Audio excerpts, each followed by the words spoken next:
t'aider à ce que tes rêves deviennent réalité.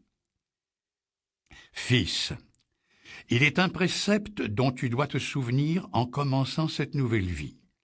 Garde-le toujours présent à l'esprit, et tu surmonteras les obstacles qui te paraissaient infranchissables et que tu affronteras sûrement comme tous ceux qui ont quelques ambitions. L'échec n'aura jamais raison de toi si ta détermination à atteindre le succès est suffisamment puissante. Patros s'approcha tout près du jeune garçon. Comprends-tu bien la pleine signification de mes paroles? Oui, Seigneur. Alors répète-les-moi. L'échec n'aura jamais raison de moi si ma détermination à atteindre le succès est suffisamment puissante. Afid repoussa la miche de pain à moitié entamée et considéra son triste sort.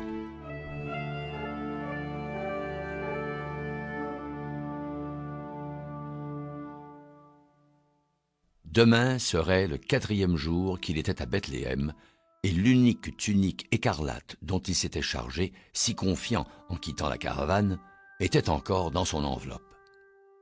Les doutes qui assaillent chaque vendeur depuis le commencement des temps le rongeaient. Afid se demandait comment font les autres pour vendre, alors que je ne peux pas y arriver. Quelle est cette crainte qui s'empare de moi lorsque j'approche d'une porte close, et comment puis-je la surmonter? Peut-être devrais-je rester chamelier et me contenter de gagner quelques petites piécettes au jour le jour.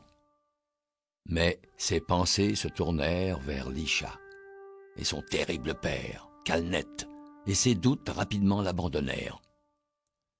Cette nuit, il dormirait de nouveau dans les collines pour économiser ses ressources, et demain, il vendrait la tunique.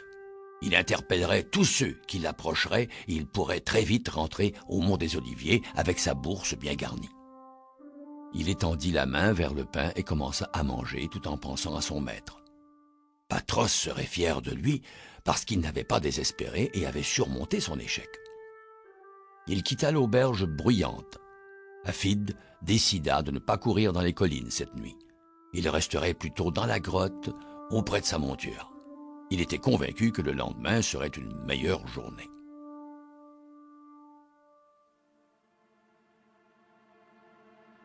Une lueur vacillante venant de la grotte le fit hésiter dans la crainte de trouver un voleur à l'intérieur.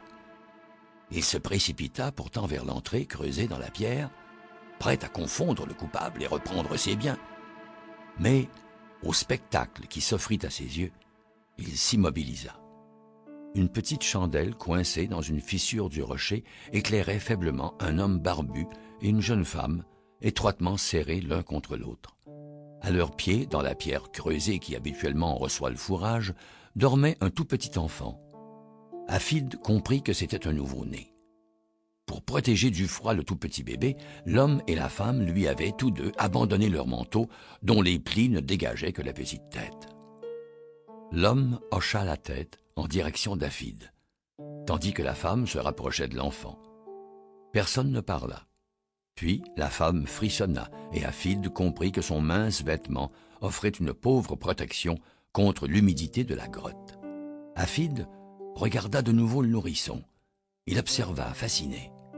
Il ressentit une étrange sensation. Sans savoir pourquoi, il songea à Lisha. La femme frissonna de nouveau sous le froid et ce brusque mouvement tira Afid de sa rêverie. Après un long et cruel moment d'hésitation, le futur marchand s'avança vers sa monture. Il dénoua soigneusement les nœuds, ouvrit le paquet et sortit la tunique. Il la déplia, lissa l'étoffe de ses mains. Elle rutilait sous la lumière des chandelles. Il avait le sentiment d'en connaître chaque fibre, chaque fil. Afid ferma les yeux et soupira. Il rejoignit alors la petite famille, s'agenouilla sur la paille devant le petit enfant et doucement, il retira de la crèche d'abord le manteau usagé du père, puis celui de la mère. Il les rendit à leur propriétaire. Tous deux, interdits par l'audace d'Afid, ne purent réagir. Alors, Afid déplia la magnifique tunique écarlate et enveloppa doucement l'enfant endormi.